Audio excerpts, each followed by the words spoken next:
LoreWarrior Armour, the Hiryo Armoured Infantry Transport. Overview. Deploying an ever-increasing number of armoured infantry units, the DCMS found itself critically short of suitable transports during their brief Combine Ghost Bear War. Seeking to rectify this problem, the procurement department called on the Combine's vehicle manufacturers.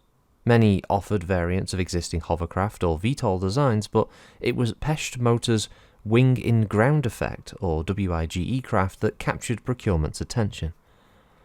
Better known in the domestic market for civilian vehicles, Pesht Motors was embroiled in competition with Wakizashi Enterprises, and by introducing their Kyo transport, WIGE, Wakizashi, who were a military aerospace manufacturer, was poaching on what Pesht Motors had long considered their private preserve.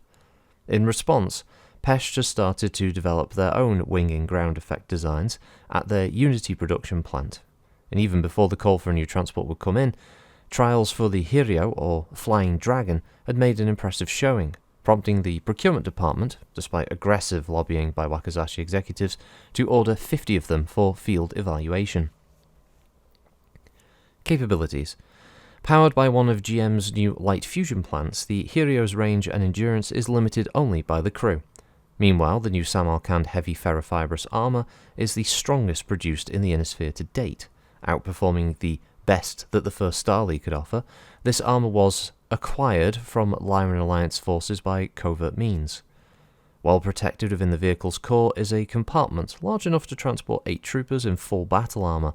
While on board, the suits can charge off of the Hiryo's fusion engine, and the compartment provides storage for ammunition and supplies, and even includes a limited maintenance facility where minor repairs and basic maintenance could be performed in-field. While grounded, troops can use the rear ramp to exit the vehicle, but 8 extra hatches located along the underside allow for rapid airborne deployment of jump-capable suits. Deployment. The Hiryo's first live combat came when defending Pesht against the Wobbles in 3069. Operating in support of the 4th Pesht Regulars, a squadron of prototype Hiryos deployed Pesht security forces to meet the Wobby Raiders. Though suffering heavy losses, they did successfully defend the Pesht Motor production line, and when the Wobbles' 29th Militia and 42nd Shadow Divisions returned in 3071, fighters from the 42nd encountered the vehicles in great numbers.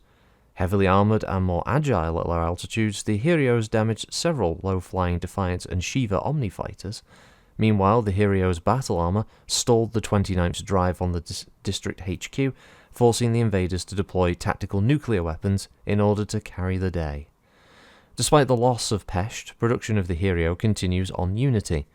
Battle army units attached to the Pesht Regulars and the Ryuken were the first to receive these craft, and the procurement department expanded its original order to equip the Legion of Vega and Ghost regiments. The design has finally started to trickle down to planetary militias, as well as they've received their first-generation battle armor cast-offs from frontline troops who are being equipped with more advanced designs. With Lufien and Pesht once more under Combine control, Hiryo-equipped battle armor formations have been rushed to reinforce the troops garrisoning these key worlds. Variants. Since the Hiryo's introduction on Pesht has experimented with limited production runs on modified WIGEs.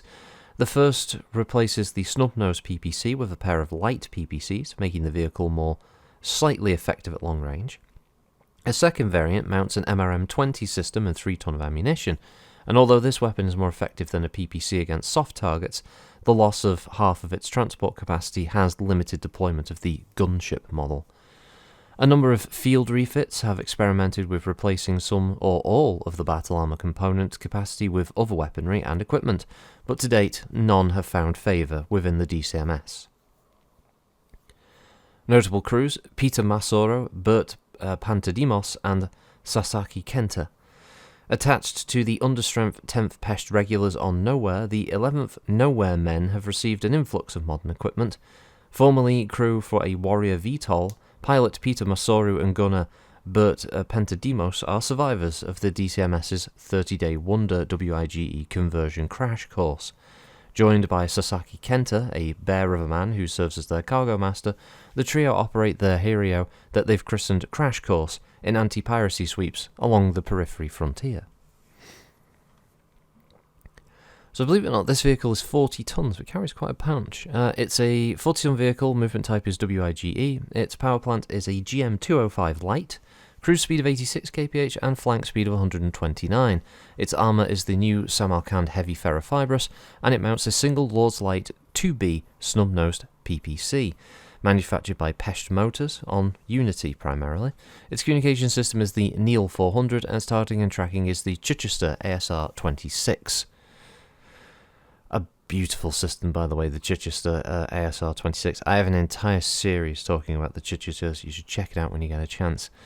So the Hiryo Armoured Transport, stat-wise, is a cruise of 8 and flank of 12. It has 10, I assume, single heat sinks to deal with it.